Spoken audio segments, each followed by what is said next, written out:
السلام علیکم ورحمۃ اللہ وبرکاتہ۔ محترم و مکرم ناظرین و سامعین، آج کی نشست میں ہم انشاءاللہ زکوٰۃ کے بارے میں دو تین موٹی باتیں آپ کے سامنے عرض کریں گے۔ دیکھیے، زکوٰۃ ایک انتہائی اہم فریضہ ہے۔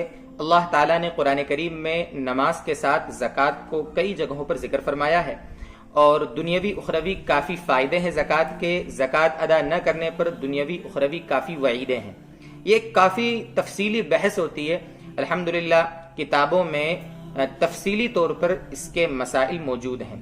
آج ہمیں پورے مسائل کا احاطہ آپ کے سامنے نہیں کرنا ہے، بلکہ کچھ دو تین باتیں آپ کے سامنے عرض کرنی ہیں۔ سب سے پہلی بات تو یہ ذہن میں رکھیں کہ زکوٰۃ جن اموال میں، جن قسم کے مالوں میں زکوٰۃ فرض ہوتی ہے، وہ چار قسم کے مال ہیں۔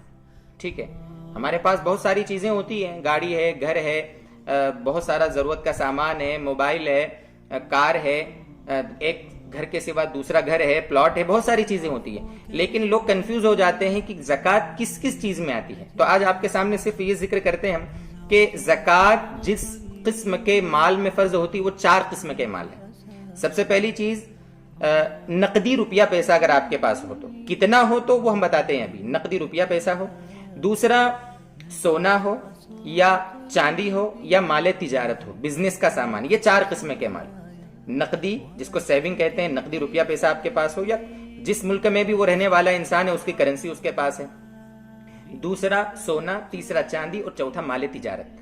اگر یہ چار قسم کے اموال ہیں تو ان چار قسم کے مالوں میں زکوٰۃ آتی ہے۔ ہر قسم کے مال میں نہیں۔ آپ کا رہائشی مکان، آپ 1 کروڑ کے بنگلے میں رہتے ہیں، اس پہ زکوٰۃ نہیں آتی۔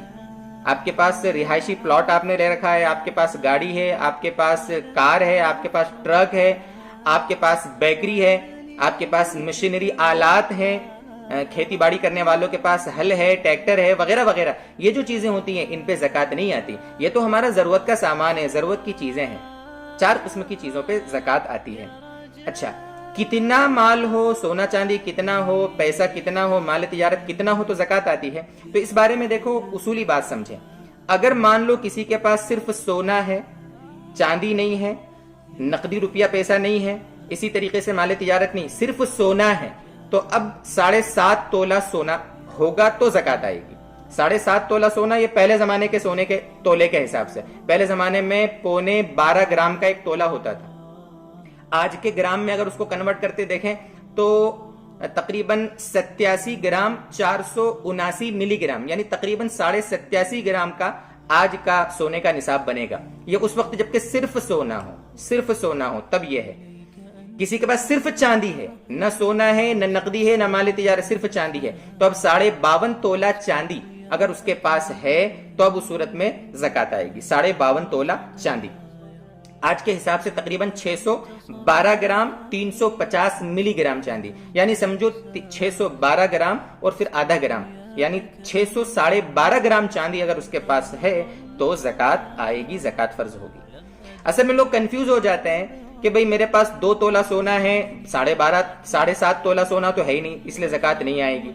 اگر کسی کے پاس آدھا کلو چاندی ہوتی تو وہ کہتی ہے عورت یا اس کے گھر کا شخص جو بھی کہتا ہے کہ ہمارے یہاں تو صرف پاؤ بھر چاندی ہے، آدھا کلو چاندی ہے، 52.5 تولہ چاندی تو ہے ہی نہیں، اس لیے زکوٰۃ نہیں آئے گی۔ یہ غلط فہمی ہو جاتی ہے۔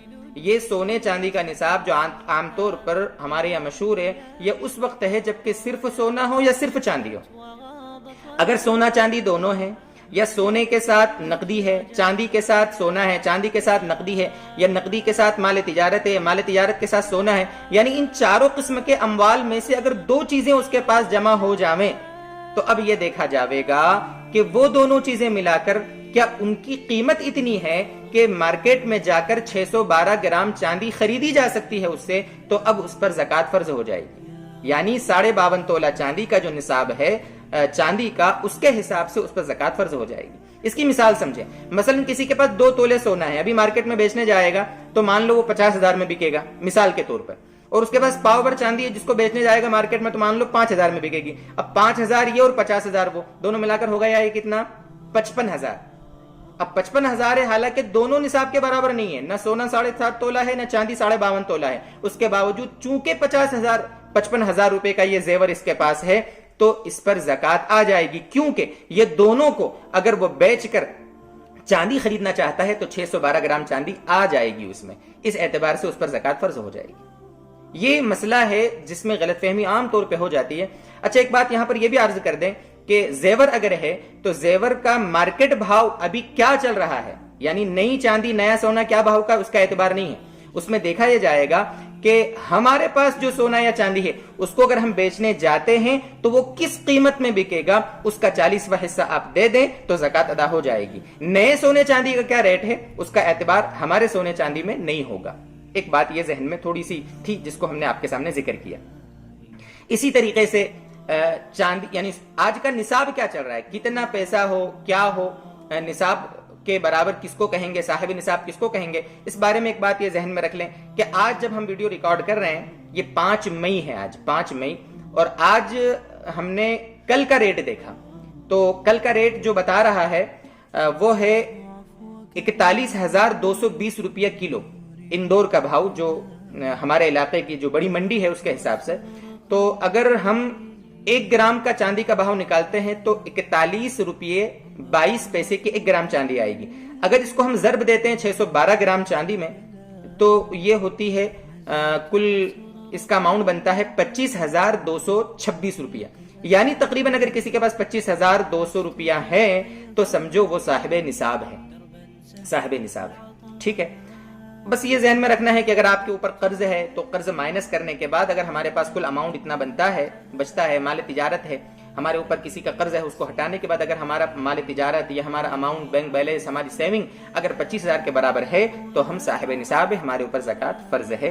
یہ کچھ باتیں تھی موٹی موٹی زکات کے بارے میں آپ کے سامنے ذکر کی ہیں، اس میں بہت سارے جزیات ہیں، بہت سارے مسائل ہیں۔ ہمارے علماء کے پاس آپ رابطہ کر کے، فون کر کے ان سے مکمل تفصیلات بتا کر زکات کے مسائل سارے معلوم کریں اور اہتمام سے مکمل گن کر شمار کر کے زکات ادا کریں۔ اللہ تبارک و تعالی ہمارے لیے آسان فرمائے، عمل کی توفیق دے۔ وآخر دعوانا ان الحمد للہ رب العالمین۔